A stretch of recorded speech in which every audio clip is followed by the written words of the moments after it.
Acid, basis and salt. Acid, basis और salt क्या है वो हम इस चैप्टर में पढ़ेंगे।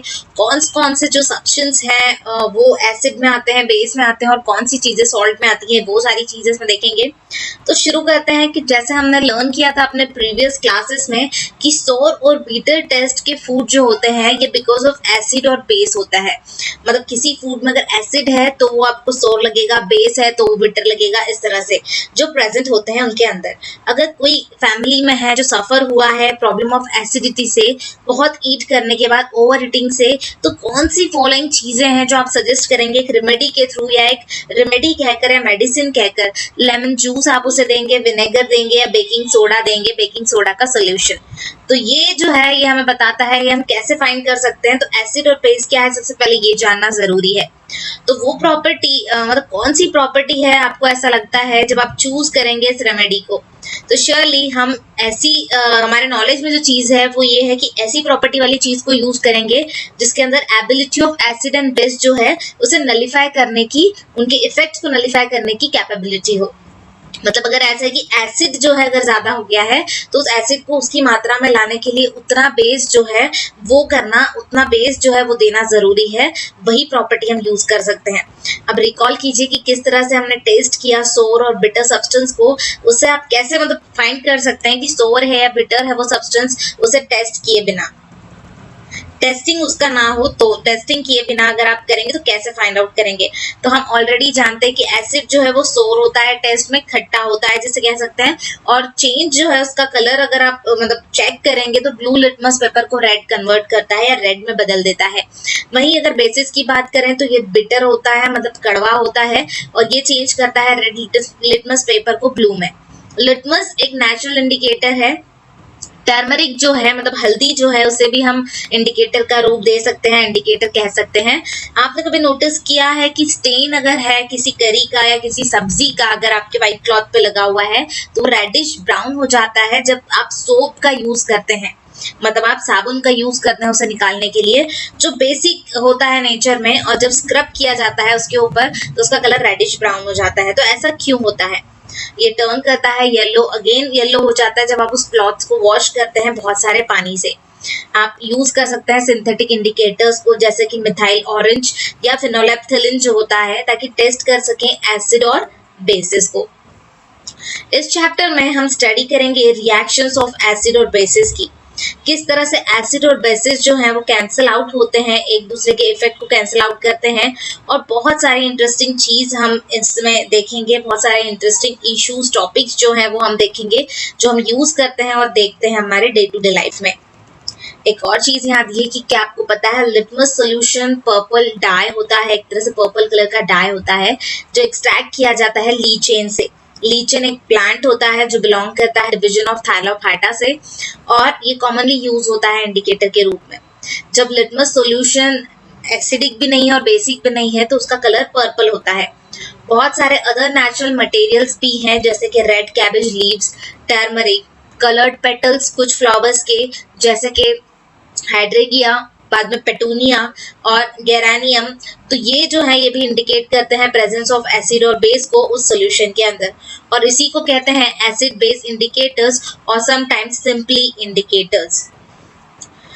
अब हम देखेंगे कि किस तरह से अंडरस्टैंड कर सकते हैं केमिकल प्रॉपर्टीज को एसिड और बेसिस की। तो एसिड और बेसिस अगर लेबोरेटरी में बात करें तो एक्टिविटी हमें दी है जो हम देखेंगे 2.1, जिसमें हमें आप कुछ फॉलोइंग सैंपल्स जो दिए हैं वो कलेक्ट करना है। इसमें कुछ एसिड है और कुछ बेसिस है। Hydrochloric acid, sulphuric acid, nitric acid, acetic acid.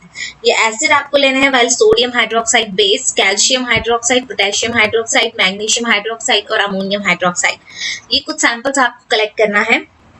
अब आपको हर एक सैंपल का जो ड्रॉप है वो सॉल्यूशन के जो सॉल्यूशन है उनका वॉच ग्लास के ऊपर एक एक ड्रॉप डालना है और टेस्ट करना है ड्रॉप ऑफ फॉलोइंग इंडिकेटर्स। वो इंडिकेटर्स जो है वो यूज करके उन ड्रॉप के ऊपर, और आपको लिखना है कि आप क्या आपको उससे ऑब्जर्व हुआ है, क्या चेंज आपको कलर में पता चलेगा या ऑब्जर्व आप करेंगे रेड लिटमस, ब्लू लिटमस या फिनोलेप्थिलीन के साथ या मिथिल ऑरेंज सॉल्यूशन के साथ में, हर सॉल्यूशन जो भी आपने ऊपर लिया है उनके साथ में। ये टेबल जो हमें दिया है उससे हमें इन ऊपर के सॉल्यूशंस के साथ में फील करना है कि सैंपल सॉल्यूशन कौन सा लिया है।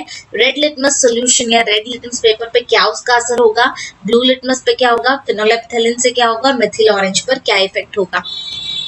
ये इंडिकेटर्स हमें बताते हैं कि ये सब्सटेंस जो है वो एसिडिक है या बेसिक है, और मतलब किस थ्रू बताते हैं, तो उनके चेंज जब होता है कलर में तो उससे आप फाइंड आउट कर सकते हैं कि the particular substance is acidic और बेसिक। कुछ सब्सटेंस ऐसे होते हैं जिनका ऑर्डर जो है वो चेंज होता है, जिसकी स्मेल जिसे हम कह सकते हैं वो चेंज होती है इन एसिडिक या बेसिक मीडिया में, और इन्हें ऑल्फैक्टरी इंडिकेटर्स कहते हैं। अब हम कुछ और एक्टिविटीज देखेंगे, एक्टिविटी ट्राई करेंगे इन इंडिकेटर्स के बारे में। आप कुछ फाइनली चॉप ऑनियन लेना है आपको एक प्लास्टिक बैग के अंदर, और उसमें आपको कुछ स्ट्रिप्स डालनी है क्लीन क्लॉथ के टुकड़े करके आपको उसके अंदर रख देना है। टाई अप करना है उस बैग को, एकदम टाइटली आपको बांध देना है और उसको एक रात के लिए फ्रिज के अंदर रख देना है। देन क्लॉथ स्ट्रिप को आपको अब यूज करना है टेस्ट के लिए, क्योंकि हम एसिड और बेसिस की टेस्ट करेंगे। आपको 2 ऑफ द क्लॉथ स्ट्रिप्स जो है वो निकालनी है और उनकी ऑर्डर चेक करनी है, उनकी स्मेल लेनी है कि किस तरह से उसकी ऑर्डर आ रही है। देन आपको एक क्लीन सरफेस पे उन्हें रखना है और कुछ ड्रॉप जो है, few drops of dilute HCl जो है वो एक स्ट्रिप पे डालना है, मतलब ये हमारा एसिड डालना है, और दूसरे फ्यू ड्रॉप्स जो है हमारे बेस के NaOH सोल्यूशन के वो दूसरी स्ट्रिप पे डालना है। रिंस करना है, मतलब धोना है आपको दोनों क्लॉथ्स को, बोथ स्ट्रिप्स को आपको धो देना है पानी के साथ में, और अगेन उसकी ऑर्डर को चेक करना है, उसकी स्मेल को चेक करना है। अब आपको अपने ऑब्जर्वेशन को अपने बुक में लिखना है। अब आप कुछ डाइल्यूट वनीला एसेंस या क्लोव ऑयल ले लीजिए और ये ऑर्डर उनकी चेक कीजिए इस तरह से। सेम आपको डाइल्यूट HCl सोल्यूशन लेना है एक टेस्ट ट्यूब में, और डाइल्यूट NaOH सोल्यूशन लेना है दूसरे टेस्ट ट्यूब में। कुछ few drops of dilute vanilla essence दोनों टेस्ट ट्यूब में आपको डालना है और उन्हें अच्छे से मिलाना है, हिलाना है, शेक करना है। और देन आप फिर से ऑर्डर जो है उन दोनों के, मतलब टेस्ट ट्यूब के अंदर वाली चीज की, वो ऑर्डर आपको एक बार और चेक करना है, और उसका रिकॉर्ड जो है चेंजेस का उसके ऑर्डर में वो भी आपको लिखना है। और यही चीज जो आपने दोनों सॉल्यूशंस टेस्ट ट्यूब में लिए हैं, तो जैसे आपने चेक किया वनीला एसेंस के साथ में, अब आप इस क्लोव ऑयल के साथ में चेक कीजिए। अब वनीला एसेंस की जगह क्लोव ऑयल डालिए एंड देन अगेन रिकॉर्ड कीजिए अपने ऑब्जर्वेशंस को। इनमें से कौन सी चीज जो है वनीला, ऑनियन या क्लोव, ये यूज होते हैं ऑल्फैक्टरी इंडिकेटर्स के लिए on the basis of your observation. तो वैसे तो हम कह सकते हैं कि वनीला, ऑनियन और क्लोव तीनों भी ऑल्फैक्टरी इंडिकेटर्स का काम करते हैं। और हम कुछ और एक्टिविटीज देखेंगे ताकि हम अंडरस्टैंड कर सके केमिकल प्रॉपर्टीज को एसिड और बेस की। किस तरह से एसिड और बेस जो है वो रिएक्ट करता है मेटल के साथ में। ये जो एक्टिविटी है वो आपको अपने टीचर के प्रेजेंस में ही करनी है, किसी एल्डर पर्सन के प्रेजेंस में करनी है। आपको एपरेटस को सेट करना है जैसे हमें फिगर में दिया गया है। अब 5 ml of dilute sulphuric acid जो है वो टेस्ट ट्यूब में लेना है और उसमें फ्यू पीसेस जिंक ग्रैन्यूल्स के आपको ऐड करना है। अब आप क्या ऑब्जर्व करेंगे कि सरफेस जो है जिंक ग्रैन्यूल्स की वो कैसी हो गई है। देन उसमें से आपको पास करना है गैस को, और जो इवॉल्व गैस होगी उसे आपको सोप सॉल्यूशन में से निकालना है, या वो जो गैस उसमें से इवॉल्व हो रही है उसे आपको क्या करना है, सोप सॉल्यूशन के अंदर उसका पाइप छोड़ देना है, जैसे आप देख सकते हैं इसमें। और ये बबल्स जो होंगे सोप सॉल्यूशन में, बबल्स क्यों फॉर्म होंगे ये आपको पता चलेगा। और बर्निंग कैंडल जो है वो आपको उन बबल्स के मुंह के पास लगाना है, जहां से बबल्स निकल रहे हैं वहां पर आप बर्निंग कैंडल लगा दीजिए। अब आप क्या ऑब्जर्व करेंगे, इस एक्टिविटी को रिपीट कर सकते हैं आप दूसरे एसिड्स के साथ, जैसे HCl, HNO3 या CH3 COOH के साथ। ऑब्जर्वेशंस के सारे केसेस में सेम रहेंगे या डिफरेंट, ये आपको प्रोसेस करके देखनी होगी, उसके बाद पता चलेगा।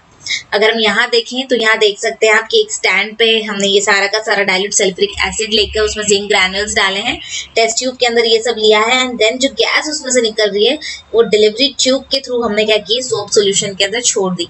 अब सोप सॉल्यूशन के अंदर से बबल्स जो हैं वो हाइड्रोजन के बबल्स जो हैं, मतलब बबल्स हाइड्रोजन के साथ भरे हुए बबल्स जो है बाहर आ रहे हैं, और वो बाहर आते हुए बबल्स को हमने कैंडल उसके पास में बर्निंग कैंडल को लगा दिया है। तो यहाँ क्या हो रहा है, हाइड्रोजन गैस के सामने बर्निंग कैंडल जब लाते हैं तो पॉप साउंड जो है वो बबल्स का आने लगता है। नोट करना है कि मेटल जो है अब और रिएक्शन में वो डिस्प्लेस कर रहा है हाइड्रोजन को फ्रॉम द एसिड में से निकालने का काम कर रहा है, और ये देखा जाता है हाइड्रोजन गैस के थ्रू। हाइड्रोजन गैस जो जा रही है मतलब हाइड्रोजन उसमें से बाहर आ रहा है। मेटल कंबाइन होता है रिमेनिंग पार्ट ऑफ एसिड के साथ में और फॉर्म करता है कंपाउंड जिसे सॉल्ट कहते हैं। और इसीलिए रिएक्शन जो है मेटल की एसिड के साथ में ये इस तरह से समराइज कर सकते हैं कि जब एसिड और मेटल मिलता है तो सॉल्ट और हाइड्रोजन गैस इवॉल्व होती है, तो सॉल्ट बनता है और हाइड्रोजन गैस इवॉल्व होती है। अब आप इक्वेशन लिख सकते हैं इस रिएक्शन का जो आपने ऑब्जर्व किया है। एक्टिविटी 2.4 में आपको प्लेस करना है few piece of granulated zinc metal को टेस्ट ट्यूब के अंदर। अब उसमें 2 ml of sodium hydroxide solution डालना है और वार्म करना है उन कंटेंट्स को, मतलब थोड़ा सा हीट करना है, जैसे कह सकते हैं गर्म करना है उस टेस्ट ट्यूब को। रिपीट करना है रेस्ट ऑफ द स्टेप्स को एक्टिविटी 2.3 के तरह एंड रिकॉर्ड करना है हमारे ऑब्जर्वेशंस को। ये रिएक्शन जो टेक्स प्लेस होगी उसे हम इस तरह से लिख सकते हैं 2NaOH plus Zn will get Na2ZnO2 plus H2। Na2ZnO2 मतलब हमारा आ गया सोडियम जिंकेट और उसके साथ हमारी जो H है मतलब हाइड्रोजन गैस जो है वो इवॉल्व होती है H2। आप फाइंड आउट कर सकते हैं कि अगेन हाइड्रोजन जो है वो फॉर्म हुआ है इस रिएक्शन में, और ऐसी रिएक्शंस जो है वो पॉसिबल नहीं होती सारे मेटल्स के साथ, कुछ मेटल्स के साथ ही ये प्रोसेस होती है परफॉर्म। तो how do metal carbonates and metal hydrogen carbonates react with acid, किस तरह से मेटल कार्बोनेट्स और मेटल हाइड्रोजन कार्बोनेट्स जो है वो एसिड के साथ रिएक्ट करते हैं। एक्टिविटी 2.5 हमें दी है जिसमें हमें 2 टेस्ट ट्यूब लेने हैं, एक को A दूसरे को B नाम देना है। पहले वाले टेस्ट ट्यूब में आपको 0.5 ग्राम ऑफ सोडियम कार्बोनेट मतलब Na2CO3 लेना है और दूसरे वाले में 0.5 gram of sodium hydrogen carbonate मतलब NaHCO3 लेना है।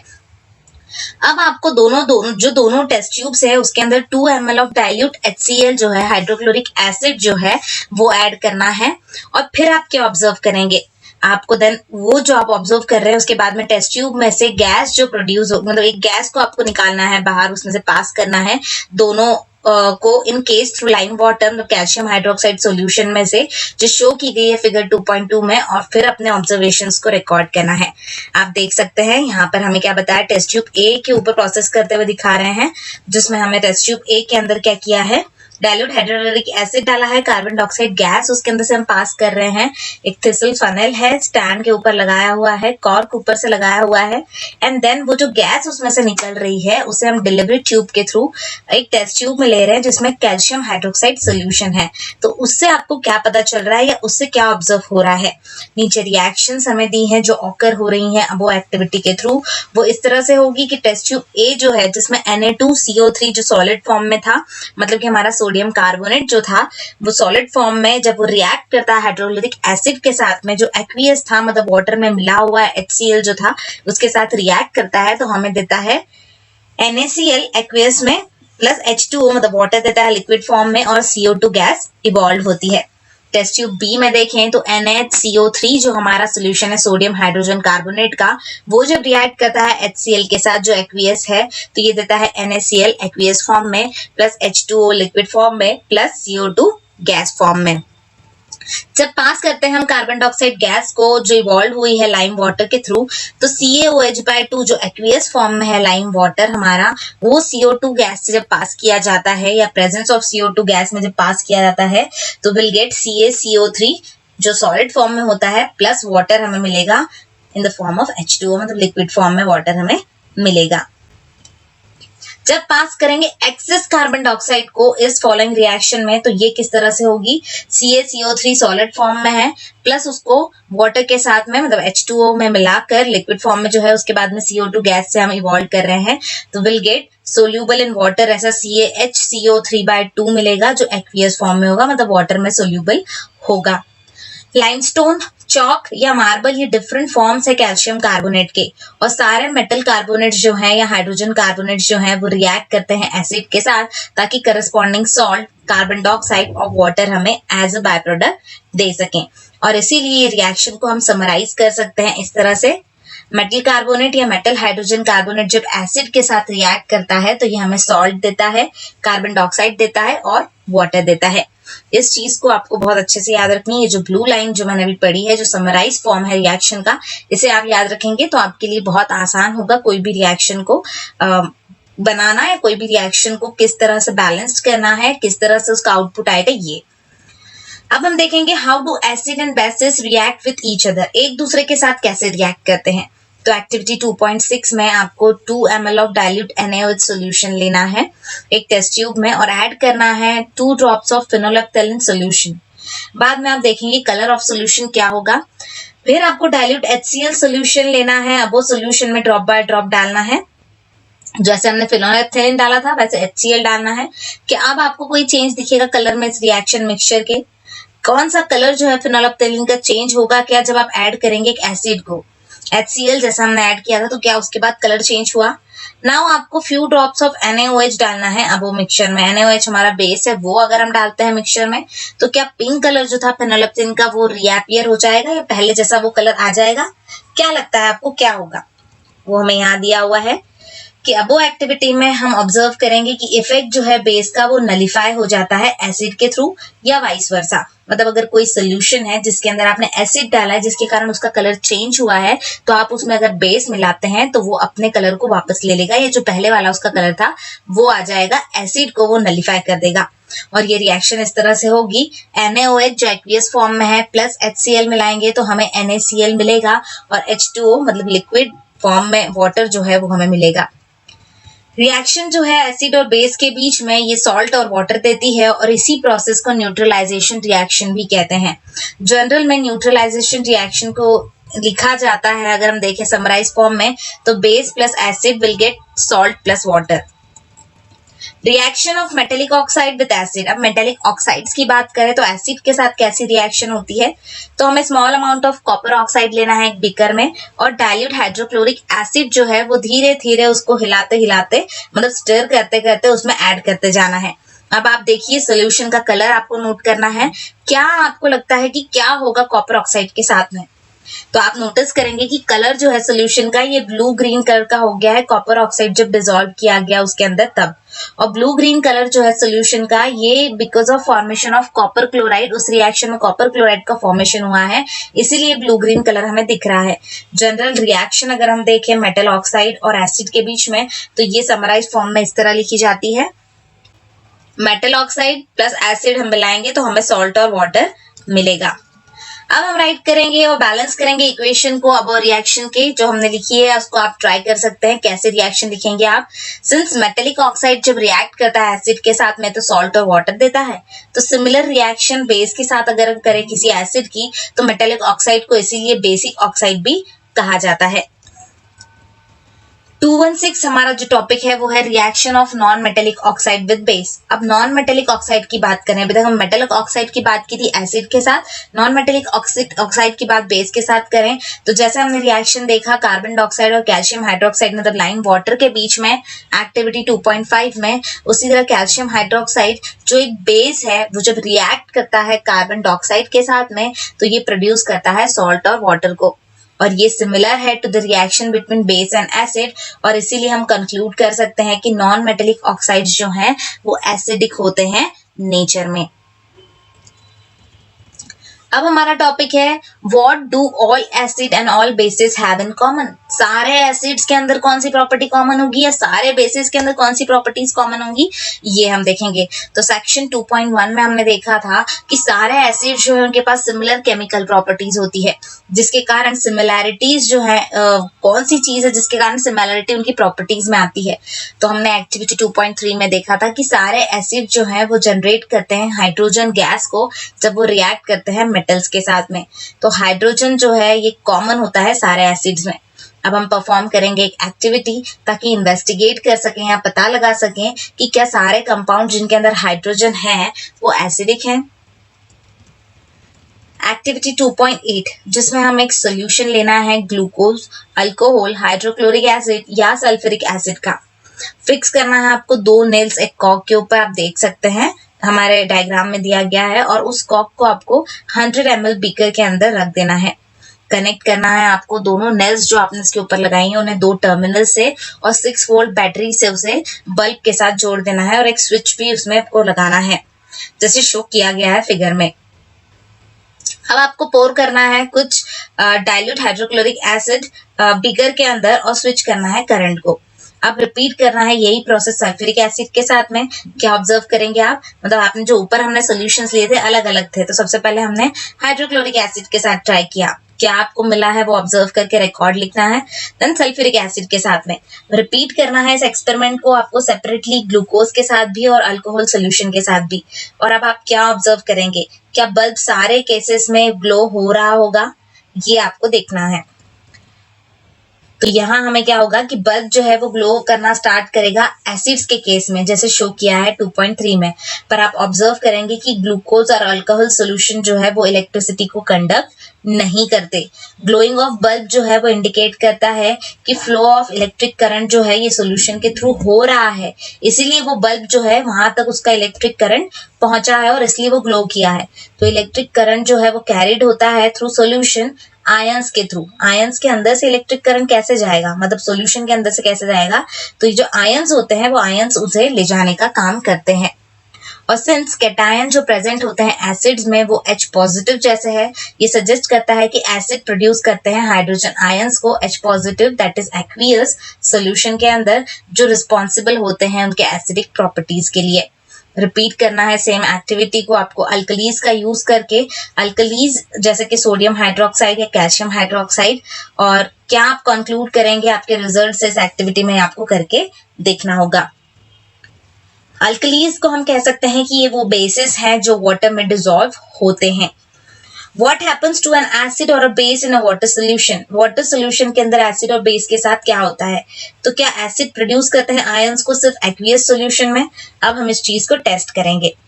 एक्टिविटी 2.9 में आपको 1 ग्राम सॉलिड NaCl लेना है in a clean dry test tube. एकदम सूखे हुए टेस्ट ट्यूब में सूखा सॉलिड फॉर्म में NaCl लेना है आपको 1 ग्राम और सेटअप करना है apparatus को जैसे शो किया गया है। अब कुछ कॉन्सेंट्रेटेड सल्फ्यूरिक एसिड जो है उसे टेस्ट ट्यूब में आपको डालना है। अब आप क्या ऑब्जर्व करेंगे, क्या उसमें से कोई गैस निकल रही होगी, वो डिलीवरी ट्यूब जो आपने उस पर लगाया उसमें से आपको लग रहा है कोई गैस बाहर आ रही है? अगर आ रही है तो आपको उस गैस को टेस्ट करना है, जो गैस इवॉल्व हो रही है उसे ड्राई और वेट ब्लू लिटमस पेपर से। किस केस में लिटमस पेपर जो है अपना कलर को चेंज करेगा, जब वो ड्राई रहेगा तब या वो वेट रहेगा तब। On the basis of above activity आप क्या इन्फर करेंगे इन एसिडिक कैरेक्टर के बारे में। ड्राई HCl गैस कैसे पता चलेगी और HCl सोल्यूशन क्या बता रहा है, ये आपको क्या चीजें पता चलेंगी, आपको एक्टिविटी करके देखने के बाद पता चलेगा। एक और चीज हमें दी है कि अगर क्लाइमेट आपके वहां उस समय बहुत ह्यूमिड है तो आपको पास करनी है गैस को जो प्रोड्यूस हुई है गार्ड ट्यूब से, ड्राइंग ट्यूब से containing calcium chloride to dry the gas. Calcium chloride का यूज करके ताकि गैस को ड्राई बना सके आप। ये एक्सपेरिमेंट सजेस्ट करता है कि हाइड्रोजन आयंस जो है HCl में ये प्रोड्यूस होते हैं इन प्रेजेंस ऑफ वाटर, और सेपरेशन जो है H पॉजिटिव आयन का HCl मॉलिक्यूल से ये ऑकर नहीं होता वाटर के एब्सेंस में। तो HCl प्लस H2O अगर मिलता है तो हमें H3O positive plus Cl negative मिलता है। हाइड्रोजन आयंस जो है ये एग्जिस्ट नहीं होते अकेले, बट ये एग्जिस्ट होते हैं जब वो कंबाइन होते हैं वाटर मॉलिक्यूल्स के साथ में, और इसीलिए हाइड्रोजन आयंस जो है ऑलवेज शो करते हैं H पॉजिटिव एक्वियस और हाइड्रोनियम आयन मतलब H3O पॉजिटिव। अगर हम H पॉजिटिव और H2O को मिलाते हैं तो हमें मिलता है H3O पॉजिटिव। हमने देखा कि एसिड जो है वो H3O पॉजिटिव देते हैं और H पॉजिटिव एक्वियस आयन देते हैं वाटर में। अब देखेंगे हम कि क्या होगा जब बेस डिसॉल्व किए जाएंगे वाटर में। HCl हमारा हाइड्रोक्लोरिक एसिड था, अब हम NaOH की बात करते हैं। NaOH हमारा बेस है जिसे हम वाटर के साथ जब मिलाते हैं, वाटर के थ्रू पास करते हैं तो हमें मिलता है Na positive plus OH negative, जो है दोनों भी एक्वियस फॉर्म में। KOH जो सॉलिड फॉर्म में है, पोटेशियम हाइड्रोक्साइड, उसको हम H2O के कांटेक्ट में लाते हैं तो हमें K positive plus OH negative मिलता है, both are aqueous. Well MgOH/2 जो सॉलिड फॉर्म में है, H2O के कांटेक्ट में आने के बाद में H2O के साथ रिएक्ट करने पर या in presence of H2O will get Mg2 positive plus 2 OH, दोनों भी एक्वियस सॉल्यूशन में मिलेंगे। एक और बात, बेस जनरेट हाइड्रोक्साइड जो OH आयंस है वाटर के अंदर हुए हैं, बेसिस जनरेट करते हैं हाइड्रोक्साइड्स को। बेसिस जो सोल्यूबल होते हैं वाटर में उन्हें अल्कलीज कहते हैं, जैसे मैंने आपको पहले ही बताया था। एक और चीज की क्या आप जानते हैं, सारे बेसिस जो है वो वाटर में डिसॉल्व नहीं होते। एल्कली जो बेस होते हैं जो डिसॉल्व होते हैं वाटर में, और ये बहुत ही सोपी होते हैं, टच करने पर हमें सोपी टाइप लगते हैं, बिटर हैं और कोरोसिव हैं। आप उसे टेस्ट या टच करने की कोशिश ना करें क्योंकि वो मे भी हार्म कर सकते हैं हमें। कौन से बेसिस हैं टेबल 2.1 में जो अल्कलीज हैं वो हमें फाइंड आउट करना है वो आप देख सकते हैं। हमने अभी तक एसिड बेसिस के बारे में पढ़ा, तो यहाँ पर हमने जो उसके पहले एक्टिविटी देखी थी जिससे हमें ये पता चला या हमने ये आइडेंटिफाई किया था कि सारे एसिड्स जो है वो जनरेट करते हैं H पॉजिटिव आयंस जो एक्वियस होते हैं, वह सारे बेसिस जो है वो जनरेट करते हैं OH नेगेटिव को। और हम व्यू कर सकते हैं न्यूट्रलाइजेशन रिएक्शन को जैसे नीचे दी गई है। एसिड प्लस बेस हमें सॉल्ट और वाटर देता है, पर एसिड की जगह HX हमने लिया है, बेस हमारा MOH। आप याद रखें एसिड में हमको H पॉजिटिव आयन जो ऊपर बताया गया वो हमने लिया है, पर बेस के लिए OH नेगेटिव मतलब OH लिया है हमने। यहाँ पे X और M जो है एक हमें एसिड का रूप बनाने के लिए H के साथ मिला है X को, और बेस का रूप बनाने के लिए M को मिला है OH के साथ में, जिसने हमें दिया है MX प्लस HOH। यहाँ पर H पॉजिटिव एक्वियस है प्लस OH नेगेटिव भी एक्वियस है, जिसके कारण हमको H2O मिलता है लिक्विड फॉर्म में। अब हम देखेंगे कि क्या होता है, क्या इन्वॉल्व होता है जब वाटर मिक्स किया जाता है एसिड और बेस के साथ में। एक्टिविटी 2.10 में आपको 10 ml वाटर लेना है बीकर के अंदर and few drops of concentrated H2SO4 जो है वो उसके अंदर आपको मिलाना है, और उस बीकर को धीरे धीरे आपको हिलाते रहना है, स्वेल करते रहना है। अब आप उसके बेस को टच करके देखिए, उस बीकर के बेस को टच करके देखिए कि आपको कोई चेंज दिखेगा टेम्परेचर में, और क्या ये प्रोसेस एक्सोथर्मिक है या एंडोथर्मिक, ये आपको उससे पता चलेगा जब आपको चेंज टेम्परेचर में कुछ पता चलेगा तो। और आपको ये जो प्रोसेस है, एक्टिविटी है, सोडियम हाइड्रोक्साइड पैलेट्स और इनके साथ भी करके देखनी है रिपीट, और रिकॉर्ड करना है अपने ऑब्जर्वेशंस को। प्रोसेस जो है जिसमें डिसॉल्विंग होता है एसिड का और बेस का वाटर के अंदर, ये हाईली एक्सोथर्मिक होता है। बताया गया है यहाँ पे जब आप एसिड या बेस को वाटर के अंदर मिलाते हो तो ये एक्सोथर्मिक प्रोसेस है, मतलब इसमें हीट जो है वो इवॉल्व होती है, बाहर निकलती है। केयर जो है वो आपको लेना बहुत जरूरी है जब आप मिक्स करते हैं कॉन्सेंट्रेटेड नाइट्रिक एसिड या सल्फ्यूरिक एसिड को वाटर के साथ में।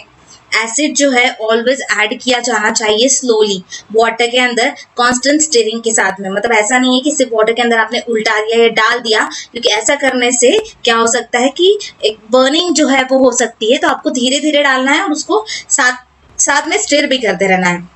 अगर वाटर जो है उसे ऐड किया जाएगा कॉन्सेंट्रेटेड एसिड में तो हीट जनरेट होगी। मतलब ये है कि अगर एसिड आपके पास में रखा हुआ है किसी चीज में और उसमें आप वाटर को डाल रहे हैं तो हीट जो है बहुत जल्दी जनरेट होगी, और ये मिक्सचर जो है वो स्प्लैश आउट हो सकता है या बर्निंग हो सकता है। इससे ग्लास कंटेनर जो है वो ब्रेक भी हो सकता है, क्योंकि इतना ज्यादा हीट वहां पर फॉर्म होगा कि उस गर्मी के कारण वो कंटेनर जो है कांच का वो ब्रेक हो सकता है, टूट सकता है एक्सेसिव लोकल हीटिंग के कारण।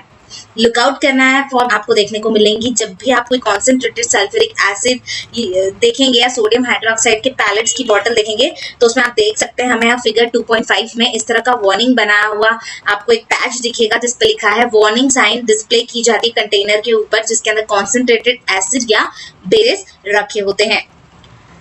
जब आप एसिड या बेस को मिक्स करते हैं वाटर के साथ तो इसका रिजल्ट ये होता है कि डिक्रीज हो जाता है कॉन्सेंट्रेशन ऑफ आयंस में H3O पॉजिटिव या OH नेगेटिव में पर यूनिट वॉल्यूम, और ऐसी प्रोसेस जो है उसे डाइल्यूशन कहते हैं। एसिड और बेस जो है इसमें डाइल्यूटेड कहे जाते हैं। इसके बाद अगर हम देखें तो हाउ स्ट्रॉन्ग आर एसिड और बेस सोल्यूशन, कितने स्ट्रॉन्ग होते हैं, तो हम जानते हैं कि एसिड बेस इंडिकेटर्स जो हैं वो यूज किए जाते हैं डिस्टिंग्विश करने के लिए या डिफरेंस फाइंड करने के लिए एसिड और बेस में। हमें कैसे पता चलेगा कि कोई पर्टिकुलर सोल्यूशन या पर्टिकुलर चीज जो है वो एसिडिक है या बेसिक है, तो we have also learn in previous section dilution के बारे में हमने पढ़ा था, और decrease in concentration of H positive और OH नेगेटिव आयंस के बारे में भी पढ़ा था सोल्यूशंस में। क्या क्वांटिटेटिवली अगर देखा जाए तो फाइंड आउट कर सकते हैं क्या हम अमाउंट ऑफ आयंस को जो प्रेजेंट है सोल्यूशन के अंदर, क्या हम जज कर सकते हैं कि कितने स्ट्रॉन्ग जो है गिवन एसिड और बेस जो हमारे पास है वो कितने स्ट्रॉन्ग है, या हम फाइंड कर सकते हैं। क्या हम ये सब चीजें by making use of universal indicator का यूज करके कर सकते हैं। मिक्सचर जो है ये सेवरल इंडिकेटर्स का यूज करके हम यूज कर सकते हैं कि मिक्सचर है जिसमें सेवरल इंडिकेटर्स का यूज कर सकते हैं। तो यूनिवर्सल इंडिकेटर शो करता है डिफरेंट कलर्स को different concentration of hydrogen ions में उस सॉल्यूशन में, मतलब जितने हाइड्रोजन आयंस है उसके ऊपर डिपेंड करता है कि किस तरह से वो सॉल्यूशन है या कितना ज्यादा वो सॉल्यूशन जो है कॉन्सेंट्रेशन उसके अंदर हाइड्रोजन का है वो कलर्स के थ्रू बताता है। स्केल जो है मेजर करने के लिए हाइड्रोजन आयन को आयन कॉन्सेंट्रेशन को सॉल्यूशन के अंदर उसे पीएच स्केल कहते हैं, और पीएच स्केल इसी के लिए डेवलप की गई है। पी जो है पीएच में वो पोटेंस के लिए स्टैंड करता है, जो जर्मन वर्ड है जिसका मीनिंग होता है पावर।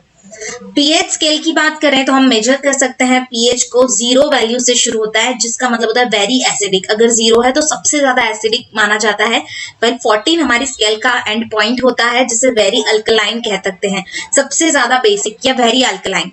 पीएच जो है वो thought of simply as a number जो इंडिकेट करता है एसिडिक और बेस नेचर ऑफ सोल्यूशन को। हायर अगर हाइड्रोनियम आयन कॉन्सेंट्रेशन है तो पीएच वैल्यू उतनी ही लोअर होगी। पीएच जो है न्यूट्रल सोल्यूशन का वो 7 होता है, क्योंकि 7 हमारी मिडिल वैल्यू है उस स्केल की, 0 to 14 स्केल की। वैल्यू अगर लेस देन 7 है पीएच स्केल में तो ये रिप्रेजेंट करती है एसिडिक सोल्यूशन को। पर पीएच वैल्यू इंक्रीज अगर कर रही है 7 to 14 के बीच में तो ये रिप्रेजेंट करती है increase in OH negative ions, मतलब हमारे बेसिक सोल्यूशन को शो करती है। उसका मतलब इंक्रीज हो रहा है स्ट्रेंथ ऑफ अल्कली में, मतलब बेस में। जनरली पेपर इम्प्रेग्नेटेड जो होता है यूनिवर्सल इंडिकेटर के साथ में वो यूज किया जाता है मेजर करने के लिए पीएच को। ऐसा पेपर जो है आपको यहाँ शो किया गया है।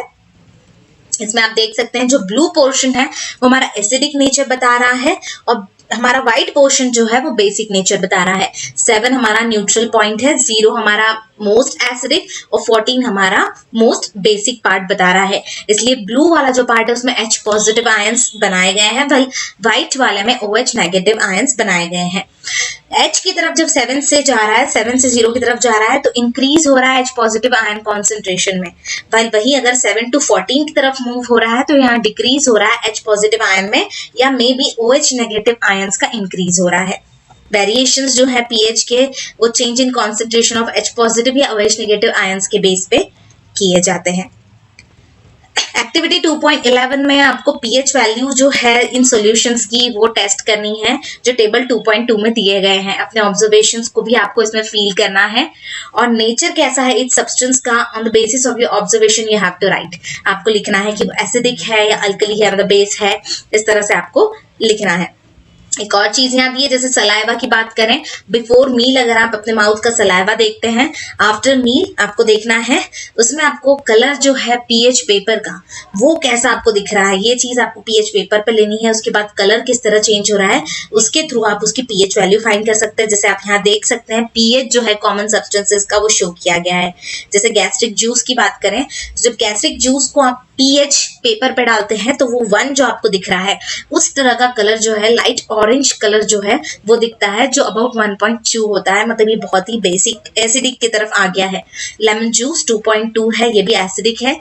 प्योर वाटर जो है वो न्यूट्रल है, 7 पे जो है बिल्कुल न्यूट्रल, 7.4 के आसपास। मिल्क ऑफ मैग्नीशिया 10 है और सोडियम हाइड्रोक्साइड सॉल्यूशन सबसे ज्यादा बेसिक माना जाता है। तो इस तरह से ऊपर जो हमें दिए हैं carrot juice, coffee, tomato juice, colourless aerated drinks, lemon juice, ये सारे के सारे आपको पीएच पेपर के साथ में इन्हें एक्टिविटी परफॉर्म करके फाइंड आउट करना है कि इनका नेचर ऑफ सब्सटेंस ये कैसे है।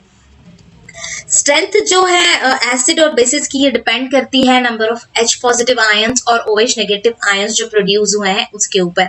अगर आप हाइड्रोक्लोरिक एसिड लेते हैं या एसिडिक एसिड लेते हैं कुछ कॉन्सेंट्रेशन के साथ, सेम कॉन्सेंट्रेशन के साथ, तो से 1 मोलर दोनों लिए हमने, तो ये प्रोड्यूस करेगा different amount of hydrogen ions को। एसिड जो राइज करता है more than H positive ions को उन्हें स्ट्रॉन्ग एसिड कहा जाता है, और एसिड जो लेस H पॉजिटिव आयंस देते हैं उन्हें वीक एसिड कहा जाता है, क्योंकि दे तो H पॉजिटिव ही रहे हैं, तो दे रहे हैं लेकिन कम या ज्यादा पे डिपेंड करता है। ज्यादा दे रहे हैं, राइज हो रहा है H पॉजिटिव आयंस में तो स्ट्रॉन्ग एसिड है, वेल लेस हो रहे हैं H पॉजिटिव आयंस तो उसे हम वीक एसिड कहेंगे।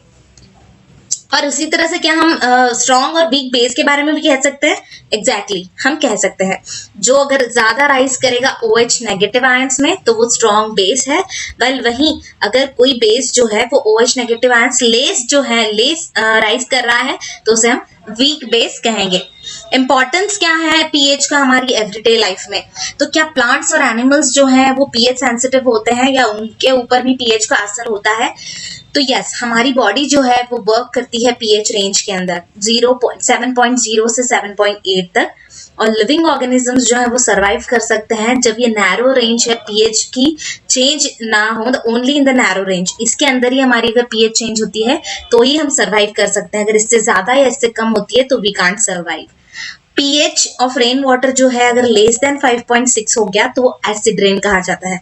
जैसे कि हमने स्केल में देखा कि 7 तो हमारा न्यूट्रल पॉइंट है, 7 से नीचे हम आ रहे हैं तो एसिड की तरफ जा रहे हैं, और 5.6 से और नीचे अगर आप चले जाते हैं तो ये एसिडिक बहुत ज्यादा हो जाता है, और इसीलिए रेन वाटर जब लेस देन 5.6 इसका पीएच हो जाता है तो एसिड रेन बन जाती है। और जब एसिड रेन जो है वो फ्लो होती है रिवर्स में तो ये लोअर कर देती है पीएच को या पीएच वैल्यू को रिवर वाटर के भी, और इसके कारण जो एक्वेटिक लाइफ है या पानी में रहने वाली लाइफ है उन लोगों की लाइफ या उन जानवरों की या उन लाइफ को असर होता है इस पे, और उनके लिए बहुत मुश्किल होता है सरवाइव करना ऐसी सिचुएशन में। एसिड इन अदर प्लैनेट्स की बात करें तो एटमॉस्फेयर ऑफ वेनस जो है ये पूरा थिक व्हाइट और येलोइश क्लाउड से बना हुआ है जो सल्फ्यूरिक एसिड से बने हुए हैं। क्या आपको लगता है कि ऐसी जगह पर लाइफ जो है वो एग्जिस्ट हो सकती है? बिल्कुल नहीं। What is the pH of soil in your backyard? आपके बैकयार्ड में अगर आप बात करें तो सॉइल का pH क्या होगा? तो प्लांट जो है उन्हें रिक्वायर होता है स्पेसिफिक pH रेंज, मतलब प्लांट के लिए भी एक पर्टिकुलर रेंज है, उस रेंज के अंदर ही pH अगर होगा तो वो सर्वाइव कर सकते हैं उनकी हेल्दी ग्रोथ के लिए। और फाइंड आउट करने के लिए पीएच को कि कैसा जो हेल्दी ग्रोथ के लिए प्लांट के जरूरी है, हमें कलेक्ट करनी होगी कुछ सॉइल्स वेरियस प्लेसेस पे, अलग अलग जगहों से थोड़ी थोड़ी सॉइल को आपको लेकर आना है। और उनका पीएच आप कैसे चेक करेंगे तो हमें यहाँ एक्टिविटी 12.2 में 2.12 में दी गई है। आपको नोट डाउन करना है कि कौन सा प्लांट जो है वो ग्रो करता है किस रीजन में from which you have collected the soil, जहां से आपने कलेक्ट की है सॉइल को। एक्टिविटी 2.12 जो है आपको 2 ग्राम सॉइल लेना है एक टेस्ट ट्यूब में और 5 ml वाटर जो है उसमें मिलाना है। फिर आपको उन कंटेंट्स को टेस्ट ट्यूब में ही शेक करना है, अच्छे से मिला देना है, फिल्टर करना है इस कंटेंट को, और वो जो फिल्ट्रेट है चीज है उसको टेस्ट ट्यूब में जो है उससे आपको अलग से कलेक्ट कर लेना है। अब आपको पीएच जो है उस फिल्ट्रेट का वो फाइंड करना है with the help of universal indicator paper, जो पीएच वैल्यू फाइंड करेगा उसका यूज करके। क्या आप कंक्लूड कर सकते हैं आइडियल सॉइल पीएच को for the growth of plant in your region, और इस तरह से आप कंक्लूड कर सकते हैं कि पीएच किस तरह से होगा उस पर्टिकुलर सॉइल का, और क्या वो प्रॉपर है हमारी हेल्दी ग्रोथ के लिए, हमारे प्लांट की हेल्दी ग्रोथ के लिए। पीएच हमारे डाइजेस्टिव सिस्टम की बात करें तो बहुत ही इंटरेस्टिंग है ये नोट करना कि हमारा स्टमक जो है वो प्रोड्यूस करता है हाइड्रोक्लोरिक एसिड को, और ये हेल्प करता है डाइजेशन ऑफ फूड के लिए विदाउट हार्मिंग द स्टमक। अगर हमारा जो स्टमक है वो प्रोड्यूस नहीं करेगा एसिड को तो हमारे स्टमक पे इसका हार्म हो सकता है, डाइजेशन जो है वो प्रॉपर नहीं होगा। इनडाइजेशन के समय में स्टमक जो है वो प्रोड्यूस करता है बहुत ज्यादा एसिड को, और इसी के कारण पेन और इरिटेशन हमें होने लगता है। हम कहते हैं ना एसिडिटी हो गई है, तो ये इसी के कारण होता है कि बहुत ज्यादा एसिड जो है वो प्रोड्यूस होने लगा है। और इस चीज से हटने के लिए, इस पेन से दूर होने के लिए पीपल जो है वो बेसिस का यूज करते हैं, जैसे एंटासिड जिसे कहते हैं। एंटासिड्स जो है दवाइयां भी आती है एसिडिटी के पोज में जो बेसिस के लिए आती है, बेसिस की होती है। ऐसी एक रेमेडी जो है वो सजेस्ट की जाती है आपको। बिगिनिंग ऑफ दिस चैप्टर में भी हमें बताया गया था कौन सी चीजें हैं जो हम बेस की तरह यूज कर सकते हैं। ये एंटासिड न्यूट्रलाइज करता है एक्सेस एसिड को, ज्यादा जो एसिड बन गया है उसे कम करने का काम करता है या न्यूट्रल लाने का काम करता है। मैग्नीशियम हाइड्रोक्साइड मतलब मिल्क ऑफ मैग्नीशिया जो है एक माइल्ड बेस है और ये ऑफन यूज किया जाता है इस पर्पज के लिए। PH change as a cause of tooth decay. अब पीएच चेंज जो है उसके कारण हमारे टूथ का डिके भी हो सकता है। टूथ डिके स्टार्ट होता है जब हमारे पीएच जो है हमारे माउथ की वो लोअर देन 5.5 हो गई, मतलब एसिड की तरफ जाने लगी है। तो टूथ एनामल्स जो है वो कैल्शियम फॉस्फेट के बने होते हैं। ये बहुत ही हार्डेस्ट सब्सटेंस होता है हमारी बॉडी का, और ये डिसॉल्व नहीं होता वाटर के अंदर।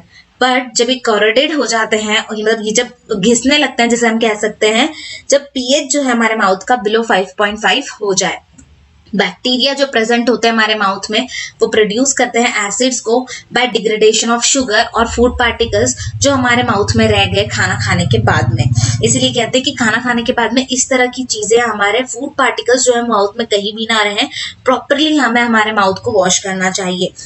तो बेस्ट वे जो है इस चीज को प्रिवेंट करने के लिए वो ये है कि हमें क्लीन रखना चाहिए अपने माउथ को खाना खाने के बाद भी, और टूथपेस्ट का यूज करना चाहिए generally basic for cleaning the teeth, और ये न्यूट्रलाइज करेगा एक्सेस एसिड को और टूथ डिके को प्रिवेंट करेगा या टूथ को खराब होने से बचाएगा।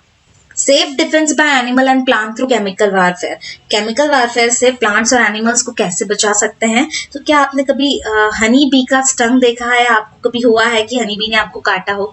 बी स्टंग जो है वो लीव्स एन एसिड, वो एक एसिड छोड़ देती है जिसके कारण पेन और इरिटेशन होता है। माइल्ड बेस जैसे कि बेकिंग सोडा का यूज अगर हम करें उस स्टिंग एरिया पे जहां पर आपको काटा हुआ है तो इससे आपको रिलीफ मिल सकता है। Stinging hair of nettle leaves जो है वो इंजेक्ट करता है मेथोनिक एसिड को, जिसके कारण बर्निंग पेन होता है, जलन सी होती है हम कह सकते हैं। नेचर जो है जो प्रोवाइड करता है न्यूट्रलाइजेशन ऑप्शंस को। तो यहाँ पे नेटल जो है एक हर्बेशियस प्लांट है जो ग्रो होता है वाइल्डली, मतलब जंगली प्लांट जिसे कह सकते हैं वो है ये। और उसके लीव्स जो है उनकी स्टिंगिंग हेयर होते हैं या टिचने वाले या लगने वाले ऐसे कांटों जैसे हेयर होते हैं, जिसके कारण पेनफुल स्टिंग हो जाता है जब आप एक्सीडेंटली उसे टच कर लो।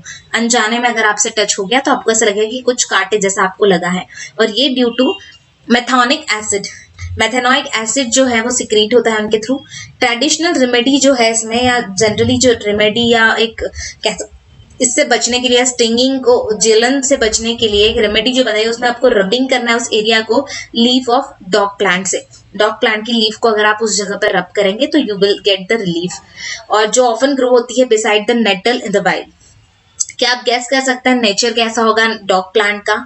नेक्स्ट टाइम आप देख सकते हैं, मतलब यहाँ क्या हो रहा है, एसिड की तरह वो हो रहा है कि मेथेनोइक एसिड था, तो हम कह सकते हैं डॉग प्लांट जो है वो बेसिक होगा नेचर में, इसीलिए वो उसको नलिफाई कर रहा है या न्यूट्रलाइज करने की कोशिश करता है। सो नेक्स्ट टाइम जब भी आप देखेंगे कि आप एक्सीडेंटली टच कर रहे हैं नेटल प्लांट को, जब भी आप ट्रैकिंग कर रहे हैं या कहीं ऐसे आप इसके कॉन्टैक्ट में आ रहे हैं, तो आप अवेयर होने चाहिए अदर इफेक्टिव ट्रेडिशनल रेमेडीज के बारे में कि और कौन से रास्ते आपके पास हैं। जैसे डॉग प्लांट तो एक हमारा रेमेडी है हमारे पास, पर और कौन से सोल्यूशन है जिससे आप इससे बच सकते हैं, इसकी जलन से बच सकते हैं। कुछ नेचुरली ऑकरिंग एसिड्स यहाँ पर हैं, जैसे नेचुरल सोर्स विनेगर की बात करें, एसिड एसिडिक एसिड है, natural source sour milk acid, lactic acid. इस तरह से orange, tamarind, tomato, lemon ant sting और नेटल स्टिंग, ये अलग अलग चीजें हैं जिससे आपको कौन से एसिड मिलते हैं। ऑरेंज से साइट्रिक एसिड, टर्मरिन से टार्टरिक एसिड, टोमेटो से ऑक्सैलिक एसिड, सोर मिल्क हमने देख लिया लैक्टिक एसिड, लेमन से भी साइट्रिक एसिड, एंड स्टिंग से मेथेनोइक एसिड, और नेटल स्टिंग से भी मेथेनोइक एसिड होता है। अब हम अंडरस्टैंड करेंगे कुछ और भी कि सॉल्ट की प्रिपरेशन, उसकी प्रॉपर्टीज या उसके यूजेस क्या होते हैं। फैमिली ऑफ सॉल्ट की बात करें तो एक्टिविटी 2.13 में हमें फॉर्मूले लिखना है कुछ गिवन सॉल्ट के जो हमें दिए गए हैं। नीचे दिए गए सारे नाम सॉल्ट्स के हैं, potassium sulphate, sodium sulphate, calcium sulphate, magnesium sulphate, copper sulphate, sodium chloride, sodium nitrate, sodium carbonate और अमोनियम क्लोराइड। ये सारे के सारे सॉल्ट्स हैं और हमें इसके फॉर्मूलेज लिखने हैं। देन हमें आइडेंटिफाई करना है कि कौन से एसिड और बेसिस है जिसके कारण ये सॉल्ट्स हमें मिले हैं, मतलब पर्टिकुलर कौन सा सॉल्ट किस एसिड की वजह से किस बेस की वजह से हमें मिला है। सॉल्ट जो है उनके पास सेम पॉजिटिव और नेगेटिव रेडिकल्स होते हैं, और अगर जिन सॉल्ट्स के पास सेम पॉजिटिव या सेम नेगेटिव रेडिकल्स हैं तो वो सेम फैमिली से बिलोंग करते हैं, ऐसा हम कह सकते हैं। फॉर एग्जाम्पल NaCl और Na2SO4 देखें तो दोनों में सोडियम है, दोनों भी सोडियम कंटेन करते हैं, तो यहाँ पर ये बिलोंग करता है सोडियम सॉल्ट की फैमिली से। सिमिलरली अगर NaCl और KCl की बात करें तो इसमें भी सोडियम क्लोराइड और पोटेशियम क्लोराइड है, जिसमें क्लोराइड जो है ये दोनों में कॉमन है, और इसीलिए ये जो दोनों सॉल्ट्स हैं वो क्लोराइड सॉल्ट्स की फैमिली से बिलोंग करते हैं। ऐसी कितनी फैमिलीज हैं जो आप बना सकते हैं ऊपर दिए गए सॉल्ट से। अब हमें देखना है पीएच ऑफ सॉल्ट। जैसे हमने पीएच देखा था एसिड और बेस का, उसी तरह से सॉल्ट का पीएच कैसा होता है वो हम देखेंगे। एक्टिविटी 2.14 में हमें फॉलोइंग सॉल्ट के सैंपल्स जो हैं वो कलेक्ट करना है, जैसे sodium chloride, potassium nitrate, aluminium chloride, zinc sulphate, copper sulphate, sodium acetate, sodium carbonate और सोडियम हाइड्रोजन कार्बोनेट। इसके अलावा कोई सॉल्ट अगर आपके पास अवेलेबल है तो आप उसे यूज में ले सकते हैं। अब आपको सोल्युबिलिटी जो है इन सॉल्ट्स की वाटर में वो चेक करना है, और एक बात याद रखें, आपको इसमें सिर्फ डिस्टिल वाटर का ही यूज करना है। अब चेक करना है कि एक्शन क्या होती है इन सॉल्यूशंस की लिटमस पेपर के ऊपर, क्योंकि हमें इनका एसिडिक और बेसिक नेचर जानना है, और दूसरा पीएच कैसे निकालेंगे, तो पीएच पेपर पे क्या इसका एक्शन होता है वो हमें देखना है। कौन सा सॉल्ट एसिडिक है, बेसिक है या न्यूट्रल है वो हमें पता चलेगा। इससे आइडेंटिफाई करना है एसिड और बेस को जो यूज किए जाते हैं इस सॉल्ट को फॉर्म करने के लिए, और अपने ऑब्जर्वेशंस को रिपोर्ट करना है आपको। सॉल्ट जो है स्ट्रॉन्ग एसिड और स्ट्रॉन्ग बेस के ये न्यूट्रल होते हैं, जिसके पीएच जो है, जैसे हमने पीएच स्केल की बात की थी, पीएच स्केल पे 0 to 14 वैल्यू होती है, तो उसमें 7 जो है हमारी न्यूट्रल वैल्यू होती है, मतलब बीच की वैल्यू होती है। तो अगर आपका स्ट्रॉन्ग एसिड और स्ट्रॉन्ग बेस है तो ये न्यूट्रल हो जाएगा, जिसकी पीएच वैल्यू 7 होगी। इसी के अपोजिट में अगर सॉल्ट स्ट्रॉन्ग एसिड वाला है और वीक बेस वाला है तो एसिडिक होगा, उसकी पीएच वैल्यू लेस देन 7 होगी, क्योंकि 7 से कम एसिडिक वाले आते हैं, 7 से ज्यादा बेसिक आते हैं। और इसी में अगर अपोजिट देखें या वाइस वर्सा कह दें कि स्ट्रॉन्ग बेस है और वीक एसिड है, तो ये बेसिक नेचर में है और पीएच वैल्यू इसकी 7 से ज्यादा आएगी। केमिकल्स फ्रॉम कॉमन सॉल्ट से केमिकल्स कौन से हैं ये हमें पता चलेगा। तो जैसे कि हमने लर्न किया अभी तक कि सॉल्ट जो है वो फॉर्म होता है कॉम्बिनेशन ऑफ हाइड्रोक्लोरिक एसिड और सोडियम हाइड्रोक्साइड सॉल्यूशन से, जिसे सोडियम क्लोराइड कहते हैं। और ये वो सॉल्ट है जो हम यूज करते हैं फूड के रूप में, फूड के अंदर यूज करते हैं। आप ऑब्जर्व कर सकते हैं वो एक्टिविटी को जिसमें न्यूट्रल सॉल्ट माना जाता है इसे। सी वाटर जो है उसके अंदर बहुत सारे सॉल्ट डिसॉल्व होते हैं, सोडियम क्लोराइड सेपरेट किया जाता है इन सॉल्ट से, और डिपॉजिट जो है सॉलिड सॉल्ट के ये फाउंड होते हैं बहुत सारे पार्ट में वर्ल्ड के। लार्ज क्रिस्टल्स जो है ऑफन ब्राउन हो जाते हैं ड्यू टू इम्प्योरिटीज, मतलब वो ब्राउन कलर के आपको देखने को मिलेंगे बड़े बड़े क्रिस्टल्स, और इम्प्योरिटीज के कारण वो ब्राउन होते हैं, और इसको हम रॉक सॉल्ट भी कहते हैं। बेड्स जो है रॉक सॉल्ट के ये फॉर्म होते हैं जब सीज जो है काफी दिनों तक, मतलब कह सकते हैं बिगॉन, मतलब बहुत टाइम के बाद में ड्राई अप हो जाती है, बहुत पहले से सूखी हुई है, तो वहां पर रॉक सॉल्ट जो है वो फॉर्म हो जाता है। रॉक सॉल्ट की माइंस होती है जैसे कोल माइंस होती है, उस तरह से। आपने सुना होगा महात्मा गांधी के दांडी मार्च के बारे में, तो क्या आप जानते हैं कि सोडियम क्लोराइड जो है ये एक बहुत इंपॉर्टेंट सिंबल था उस स्ट्रगल में जो फ्रीडम के लिए हमने चलाया था, महात्मा गांधी ने चलाया था दांडी मार्च के रूप में। कॉमन सॉल्ट की बात करें तो एक रॉ मटेरियल है केमिकल्स के लिए। कॉमन सॉल्ट ऑब्टेन होता है, और जब ऑब्टेन होता है तो एक इंपॉर्टेंट रॉ मटेरियल होता है बहुत सारे मटेरियल्स के लिए हमारे डेली यूज में, जैसे कि sodium hydroxide, baking soda, washing soda, bleaching powder और बहुत सारे और भी। अब हम देखेंगे कैसे एक सब्सटेंस को यूज किया जा सकता है डिफरेंट टाइप ऑफ सब्सटेंस बनाने के लिए।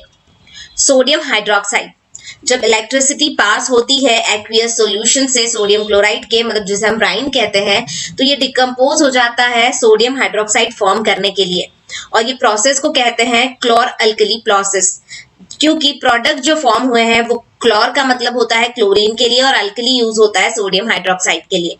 इसकी अगर हम इक्वेशन देखेंगे तो ये हमारे इस तरह से आएगी 2NaCl + 2H2O, मतलब अगर दो हमने सोडियम क्लोराइड के एटम्स लिए हैं एक्वियस, मतलब वाटर में घुले हुए, पानी में मिले हुए, और प्लस 2H2O, मतलब 2 मॉलिक्यूल्स ऑफ वाटर हम लेंगे जो लिक्विड फॉर्म में है, will get NaOH, nitrogen sodium hydroxide हमें मिलेगा, और प्लस Cl2 गैस, मतलब क्लोरीन की गैस हमें मिलेगी, और प्लस H2 मतलब हाइड्रोजन गैस भी इवॉल्व होगी। क्लोरीन गैस जो है वो गिवन ऑफ होगी एनोड की तरफ, पर हाइड्रोजन गैस जो है वो कैथोड की तरफ होगी। कैथोड और एनोड दो हमारे टर्मिनल्स हम जिसे कह सकते हैं वो है। सोडियम हाइड्रोक्साइड सॉल्यूशन जो फॉर्म होगा वो नियर द कैथोड होगा, और ये 3 प्रोडक्ट्स जो प्रोड्यूस होंगे इस प्रोसेस में या फॉर्म होंगे, ये तीनों के तीनों बहुत ही यूजफुल है। फिगर 2.8 में हमें बताया गया डिफरेंट यूजेस इस प्रोडक्ट से क्या है। जैसे सॉल्ट में तीनों में देखो एनोड है, कैथोड है और NaOH हमें मिला है। तो जो हमारा कैथोड पे जमा हुआ H2 है वो फ्यूल्स या मार्गराइन के लिए, अमोनिया फॉर फर्टिलाइजर के लिए यूज होता है। वेल एनोड पे जो Cl2 हुआ है जमा, उसे हम कह सकते हैं वाटर ट्रीटमेंट के लिए, स्विमिंग पूल्स के लिए, PVC और उसके बाद में डिसइंफेक्टेंट्स के लिए, और CFC पेस्टिसाइड्स के लिए भी यूज होता है। NaOH डीग्रीजिंग मटेरियल का काम करता है, मतलब मेटल को डीग्रीज करने का काम करता है। सोप्स और डिटर्जेंट, पेपर मेकिंग और आर्टिफिशियल फाइबर के लिए भी यूज होता है। Cl2 और NaOH ब्लीच का काम करते हैं, हाउस होल्ड ब्लीचेस के लिए या ब्लीचिंग फाइबर के लिए। कल H2 और Cl2 की बात करें तो ये हाइड्रोक्लोरिक एसिड होता है, और क्लीनिंग करने के लिए स्टील को या अमोनियम क्लोराइड को या मेडिसिन या कॉस्मेटिक्स को ये यूज आता है। ब्लीचिंग पाउडर की बात करते हैं तो जैसे ऑलरेडी हम जानते हैं कि क्लोरीन प्रोड्यूस होता है जब इलेक्ट्रोलिसिस होता है एक्वियस सोडियम क्लोराइड का, मतलब ब्राइन का, और ये क्लोरीन गैस जो यूज होता है, इसमें जो बना है प्रोड्यूस हुआ है, वो यूज किया जाता है मैन्युफैक्चर करने के लिए ब्लीचिंग पाउडर को। ब्लीचिंग पाउडर प्रोड्यूस होता है एक्शन ऑफ क्लोरीन से, जो ड्राई स्लैक लाइन के फॉर्म में होता है, मतलब ड्राई स्लैक लाइन के ऊपर फॉर्म होता है CaOH/2 जिसका फॉर्मूला है। ब्लीचिंग पाउडर को रिप्रेजेंट करते हैं हम CaOCl2 से। दो एक्चुअल कंपोजिशन इसका क्वाइट कॉम्प्लेक्स है। CaOH/2 plus Cl2 we get CaOCl2 plus H2O। Bleaching powder का यूज अगर देखें तो वो कहाँ होता है, तो ब्लीचिंग पाउडर मतलब फॉर ब्लीचिंग कॉटन और लिनिन जो है टेक्सटाइल इंडस्ट्री में उन्हें ब्लीच करने के लिए काम आता है। फॉर ब्लीचिंग वुड पल्प को लिए जो पेपर फैक्ट्रीज में काम आता है पेपर बनाने के लिए, तो वुड को जो है वुड पल्प को ब्लीच करने के लिए काम आता है। और वॉश क्लॉथ जो लॉन्ड्री में होते हैं मतलब ब्लीचिंग वॉश क्लॉथ्स को ब्लीच करने के लिए भी काम में आता है। ये एक ऑक्सीडाइजिंग एजेंट का काम भी करता है बहुत सारे केमिकल इंडस्ट्रीज में। और ये डिसइंफेक्टिंग ड्रिंकिंग वाटर के लिए काम करता है ताकि ये जर्म फ्री कर सके उस वाटर को। बेकिंग सोडा की बात करें तो सोडा कॉमनली यूज होता है किचन में टेस्टी क्रिस्पी पकौड़ास बनाने के लिए। बेकिंग सोडा जो आप जानते हैं बहुत सारी चीजों में यूज होता है। बेकिंग सोडा केक बनाने के लिए भी यूज होता है। तो कभी कभी ये ऐड किया जाता है फास्टर कुकिंग के लिए भी, मतलब आपको किसी चीज को बहुत जल्दी से बफाना है या कुक करना है तो आप थोड़ा सा बेकिंग सोडा उसमें डालेंगे तो उसकी जो स्पीड है बहुत जल्दी कुक होने की वो मतलब बढ़ जाएगी, कुक होने की स्पीड और ज्यादा फास्ट हो जाएगी। केमिकल नेम जो है कंपाउंड का वो है सोडियम हाइड्रोजन कार्बोनेट मतलब NaHCO3 और ये प्रोड्यूस होता है using sodium chloride as one of the raw material. जैसे आप देख सकते हैं NaCl plus H2O plus CO2 plus NH3 will get NH4Cl plus NaHCO3। क्या आपने चेक किया पीएच सोडियम हाइड्रोजन कार्बोनेट का एक्टिविटी 2.14 में जो हमने पहले देखी थी? क्या आप कोरिलेट कर सकते हैं कि क्यों वो यूज किया जाता है न्यूट्रलाइज करने के लिए एक एसिड को? ये बहुत ही माइल्ड नॉन कोरोसिव बेस का काम करता है और फॉलोइंग रिएक्शन जो है जब हीट किया जाता है कुकिंग के थ्रू या कुकिंग के समय तो किस तरह से होती है? तो NaHCO3 जो है हमारा सोडियम हाइड्रोजन कार्बोनेट जो है जब वो कांटेक्ट में आता है हीट के तो हमें सोडियम कार्बोनेट मतलब Na2CO3 देता है प्लस H2O वाटर और प्लस CO2 हमें देता है। सोडियम हाइड्रोजन कार्बोनेट जो है उसके वेरियस यूजेस हैं घर में भी। हमारे यूजेस अगर हम देखें सोडियम हाइड्रोजन कार्बोनेट के मतलब NaHCO3 के तो वो है कि ये बेकिंग पाउडर बनाने में काम में आता है। जो मिक्सचर होता है बेकिंग सोडा का और माइल्ड एडिबल एसिड का जैसे कि टार्टरिक एसिड, जब बेकिंग पाउडर को हीट किया जाता है या मिक्स किया जाता है वाटर के साथ तो ये नीचे दी गई रिएक्शन होती है। जैसे NaHCO3 और प्लस H पॉजिटिव जिसे कह सकते हैं एनी एसिड कुछ भी ले लीजिए इसकी जगह पे तो will get CO2 plus H2O और plus sodium salt of acid, एक सोडियम सॉल्ट हमें मिलेगा एसिड का। इस तरह से रिएक्शन होगी। कार्बन डाइऑक्साइड प्रोड्यूस जब होता है ड्यूरिंग रिएक्शन ये ब्रेड और केक को राइज करने के लिए काम आता है, उसे सॉफ्ट और स्पॉन्जी बनाने के लिए काम आता है। सोडियम हाइड्रोजन कार्बोनेट जो है ये इंग्रेडिएंट है एंटासिड के लिए भी, अल्कलाइन करने के लिए ये न्यूट्रलाइज करता है एक्सेस एसिड को हमारे पेट में और हमें प्रोवाइड करता है रिलीफ। ये यूज होता है सोडा एसिड फायर एक्सटिंग्विशर के लिए भी। वॉशिंग सोडा की बात करें तो अनदर केमिकल जो ऑब्टेन होता है सोडियम क्लोराइड से वो है Na2CO3 10H2O। वॉशिंग सोडा का फॉर्मूला है ये और हम देख सकते हैं वो सोडियम कार्बोनेट जो है जो ऑब्टेन हुआ है हीटिंग के थ्रू, हीटिंग बेकिंग सोडा को हीट करने के बाद तो रिक्रिस्टलाइजेशन अगर आपको करना है वापस से क्रिस्टल के फॉर्म में उसे लाना है सोडियम कार्बोनेट को तो वो वॉशिंग सोडा आपको दे देगा और इसका बेसिक सॉल्ट आपको मिल जाएगा या वो एक बेसिक सॉल्ट का काम करता है। तो Na2CO3 प्लस 10H2O आप लेंगे सोडियम कार्बोनेट और उसे वापस रिक्रिस्टल में फॉर्म करना है, फॉर्मूला चेंज नहीं होगा, ये होगा Na2CO3 प्लस H2O या फिर Na2CO3 10H2O। जब ये दोनों को अलग अलग हम मिला रहे हैं तो हमें एक प्रोडक्ट मिलता है दैट इज वॉशिंग सोडा। क्या होगा जब 10H2O सिग्निफाई क्या कर रहा है, 10H2O सिग्निफाई क्या कर रहा है, क्या बता रहा है? क्या वो Na2CO3 को गीला है, Na2CO3 जो है वेट फॉर्म में है ये बताना चाहते हैं? तो ये क्वेश्चन को हम नेक्स्ट सेक्शन में देखेंगे। सोडियम कार्बोनेट और सोडियम हाइड्रोजन कार्बोनेट बहुत ही यूजफुल केमिकल्स हैं, बहुत सारे इंडस्ट्रियल प्रोसेस के लिए काम में आते हैं। यूजेस अगर वॉशिंग सोडा के देखें तो सोडियम कार्बोनेट मतलब वॉशिंग सोडा जो है वो ग्लास, सोप या पेपर इंडस्ट्रीज में काम में आता है। ये यूज किया जाता है मैन्युफैक्चर करने के लिए सोडियम कंपाउंड्स को जैसे कि बोरैक्स। सोडियम कार्बोनेट जो है वो यूज किया जाता है क्लीनिंग एजेंट के फॉर्म में भी फॉर डोमेस्टिक पर्पस और ये यूज किया जाता है रिमूव करने के लिए परमानेंट हार्डनेस जो है वाटर की उसे। क्या क्रिस्टल्स जो है सॉल्ट के वो रियली ड्राई होते हैं? तो एक्टिविटी 2.15 हमें ये बताएगी। इसमें हमें कुछ फ्यू क्रिस्टल्स लेने हैं कॉपर सल्फेट के और ड्राई बॉइलिंग ट्यूब के अंदर आपको लेना है, सूखे से टेस्ट ट्यूब के अंदर लेना है जिसे आप गर्म कर रहे हैं। और कलर जो है कॉपर सल्फेट का हीटिंग के बाद कैसा हो जाएगा वो आपको देखना है। क्या आप नोटिस कर रहे हैं वाटर ड्रॉपलेट जो है वो बॉइलिंग ट्यूब में आपको देखने को मिलेंगे। आप देख सकते हैं डायग्राम में भी बताए गए हैं वाटर ड्रॉपलेट्स दिख रहे हैं। और ये ड्रॉपलेट्स कहाँ से आए हैं, तो ये इसका मतलब ये है कि वो क्रिस्टल के अंदर, वो जो हमने क्रिस्टल लिए हैं कॉपर सल्फेट के, उसके अंदर कुछ ना कुछ वेटनेस था या गीलापन था, उसके वो पार्टिकल्स जो है ड्रॉपलेट्स वो हमें दिख रहे हैं। अब हमें 2 to 3 drops of water sample के ऊपर डालना है कॉपर सल्फेट के जो ऑब्टेन हुआ है हीटिंग के बाद में। अब आप क्या ऑब्जर्व करेंगे, blue colour of copper sulphate जो है वो रिस्टोर्ड हो गया है या पहले जैसा ही कलर वापस उस पर आ गया है। कॉपर सल्फेट क्रिस्टल जो है वो ड्राई होता है, मतलब to be dry contain water of crystallization. जब सूखेगा तो क्रिस्टलाइजेशन के वाटर के जो ड्रॉपलेट्स है वो उसमें उड़ जाएंगे और जब हीट किया जाएगा उस क्रिस्टल्स को तो ये वाटर रिमूव हो जाएगा और सॉल्ट जो है वो व्हाइट कलर का दिखने लगेगा। अगर आप फिर से मॉइस्ट करते हैं, उसे गीला करते हैं उस क्रिस्टल्स को, तो आप देखेंगे कि ब्लू कलर जो क्रिस्टल का पहले था वो वापस से दिखने लगेगा। वाटर ऑफ क्रिस्टलाइजेशन जो है फिक्स नंबर में होता है वाटर मॉलिक्यूल जो प्रेजेंट होते हैं 1 फॉर्मूला यूनिट ऑफ सॉल्ट में। अगर 5 वाटर मॉलिक्यूल प्रेजेंट है 1 formula unit of copper salt में तो इस तरह से आपको ये दिखेगा। केमिकल फॉर्मूला जो है हाइड्रेटेड कॉपर सल्फेट का वो है CuSO4 5H2O। अब आप एबल होंगे आंसर करने के लिए क्वेश्चन को कि क्यों मॉलिक्यूल Na2CO3 के साथ 10H2O लिया हुआ है हमने जो वेट फॉर्म में है। जैसे कि उन्होंने हमें पहले ही बताया कि 5 वाटर मॉलिक्यूल्स, इसलिए 5H2O लिया था एक formula unit of copper sulphate में, इसलिए 10H2O हमने लिया है क्योंकि Na2CO3 के हमने 2 मॉलिक्यूल्स लिए थे। एक अदर सॉल्ट की बात करें जो पजेस करता है वाटर ऑफ क्रिस्टलाइजेशन को, वो है जिप्सम। और 2 water molecules as water of crystallization हम कह सकते हैं। फॉर्मूला जो है उसका वो है CaSO4 2H2O। और हम देखेंगे इसके यूज इस सॉल्ट के।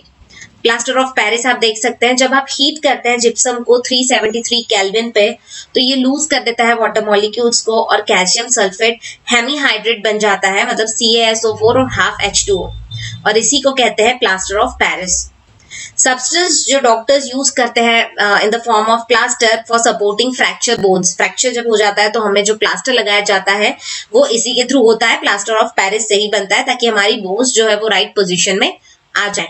प्लास्टर ऑफ पेरिस एक व्हाइट पाउडर होता है, जब मिक्स किया जाता है वाटर के साथ में तो ये चेंज हो जाता है जिप्सम के अंदर और एक बार और हमें हार्ड सॉलिड मास मिलता है।